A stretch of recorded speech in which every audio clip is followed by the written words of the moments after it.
Okay, we mentioned the commission. The Chesapeake Bay Bridge Tunnel Commission is appointed by the appointees who are appointed to serve on the commission by the governor of the Commonwealth. So they are your host committee today. Please hold your applause until I've introduced all of our commissioners who are present today in alphabetical order.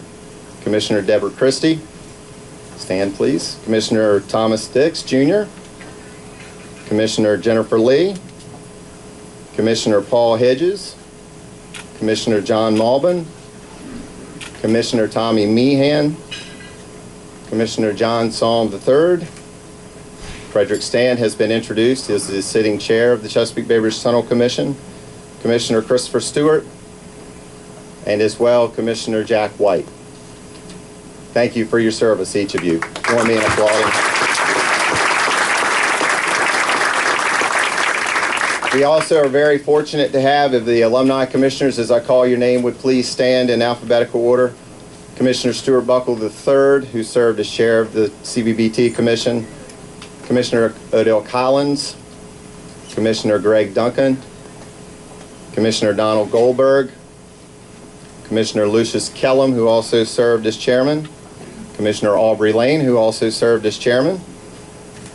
Commissioner Elizabeth Mapp. Commissioner Lee Payne, who also served as chairman. Commissioner Worthy Pigram Jr., who also served as chairman. And Commissioner Mark Bundy. Thank you for your service. Commissioners can donate on average anywhere from 10 hours to 50 hours a month in public service, and it is dedication with the amount of meetings that we have, so we commend them on their exemplary public service, Governor. On behalf of the Commission, thank you for your participation today. We know that today's setting is, for many, not ideal. We can hear the echoes of the Big D that went down during the Ash Wednesday storm in 1962, and thinking that this weather is perfectly appropriate, given the weather that we have here many times can be very, very tumultuous. So, as it always can be at the mouth of the Chesapeake Bay, which is basically the Atlantic Ocean.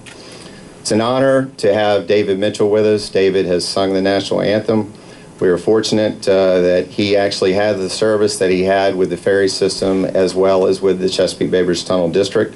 Interestingly, David, before he came to the ferry system, played for the Newport News Royals, a semi-pro baseball team, played in National League ballparks. And thankfully for the ferry system in the district, David came back here, and after his service with the ferry, which he's going to tell you about today, served with the bridge tunnel. He became a patrolman in 1980, and he was promoted to police officer. Proudly, he was the district's first African-American police officer, and he held that position until 1987. So in 1988, David was named Citizen of the Year for the town of Cape Charles. Join me, it's an honor to have David with us.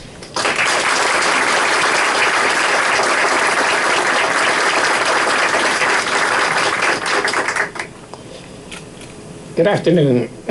Excuse me. I have a number of sheets of paper here that I'm supposed to read from, but I'm afraid if I get to that, and if I can go through all of it, it'll take me much more than my 5 minutes. So I'm going to give you a little something from the top of my head. I came to Virginia from Baltimore, Maryland, when I was 5 years old. I lived with an aunt and uncle, and they were mother and father to me. And I just loved the town of Cape Charles. I loved the people there. And my aunt and uncle were just very good parents. And I just have nothing but good things to say about them.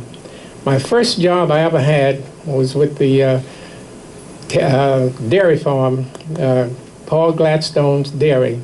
I delivered milk on the ferries. I had to take it upstairs to the kitchen, and on the Pocahontas, they had a dance floor in the middle of the floor. I think it was Pocahontas. And I had to zigzag through those people to get to the kitchen to put the milk in there, and it would take a lot of time. And there were times I only had a few minutes to do it. And I got caught up there when the whistle blew. It was time for it to leave, and I was coming through the dance hall. And the ferry pulled off before I went downstairs to get off on the back of the ferry. And I was running so fast, if it hadn't been for a crewman to grab me and stop me, I would have run overboard about 10 or 15 feet away from the dock. And that was one of the scariest moments I ever had in my life. But anyway, I thank God that he was there and he stopped me. And of course, I'm going to give just a little short thing. They tried to give me a hard time, so I'd have to pay for the trip. I had to go to Little Creek and come back. So I had to scrub the floor, wash the dishes, clean the restaurant, do anything that needed to be done. I had to do it. That's what they told me.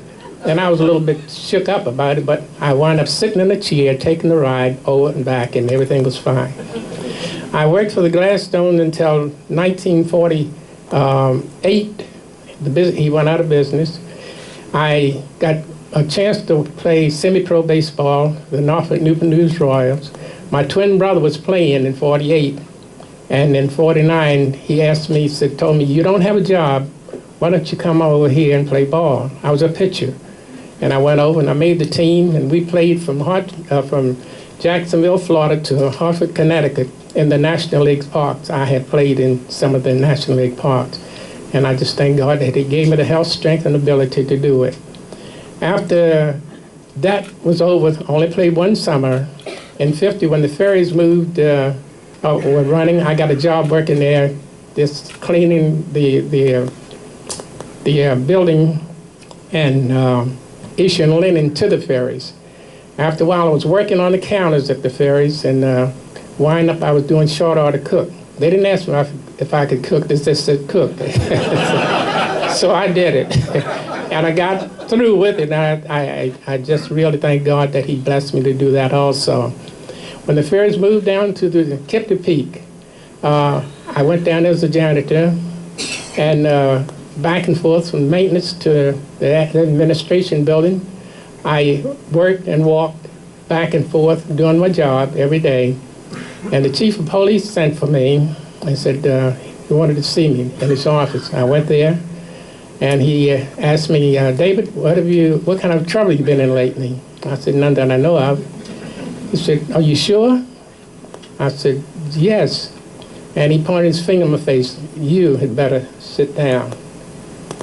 I got a little nervous, but I didn't have any idea what he was talking about. He went to his desk, was going through his papers and everything, like he was looking for something. They came back and said, David, we've been watching you for 2 years. And he paused. And we see something good in you that we like. I was relieved when he said that. So I want to make you a police officer. I want to make you an officer in the security at the bridge tunnel. And you think you could handle it? I said, I don't know. Would you like to try? I said, yes, I would. He said, okay, keep it under your hat, and I'll let you know something later. Less than a week. He called me to come back to his office. So they made up their mind they were going to give me a job in security. And I was going to Newport News to get measured up for a uniform. And that's what I did. So from 1966, I was in security. I was walking the tunnel most of the time. Then I was put into the plaza assistant. I even took some toll. And out of all the money I handled for the bridge and for the ferries and the bridge, mainly the bridge, I came up 50 cents short. I gave somebody 50 cents too much. And the reason I know, because if you were over or under, they would always let you know. They didn't tell me to pay it back. But I said I wouldn't think I'd be stealing 50 cents, you know.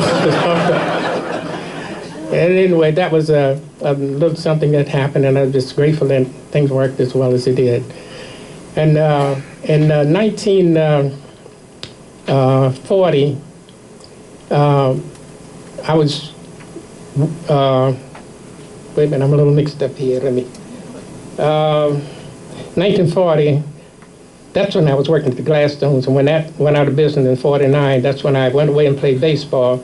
In 1950, I got a job playing with the ferry company, working for the ferry company at Kipton Peak.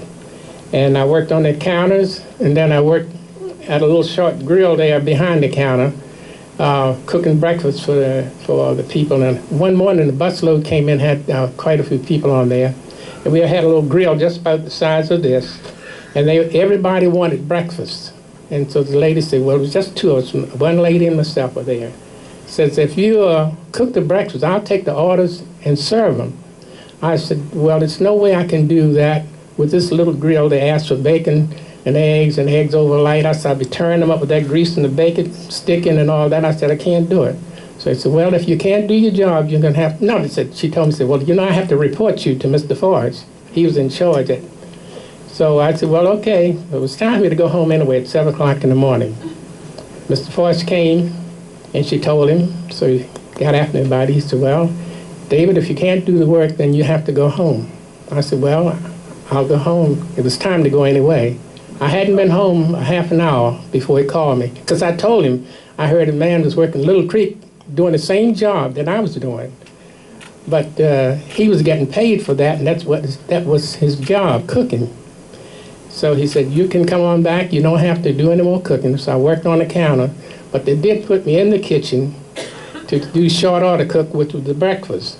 And I did that for a while, and I'd set up everything for the chief cook to come in.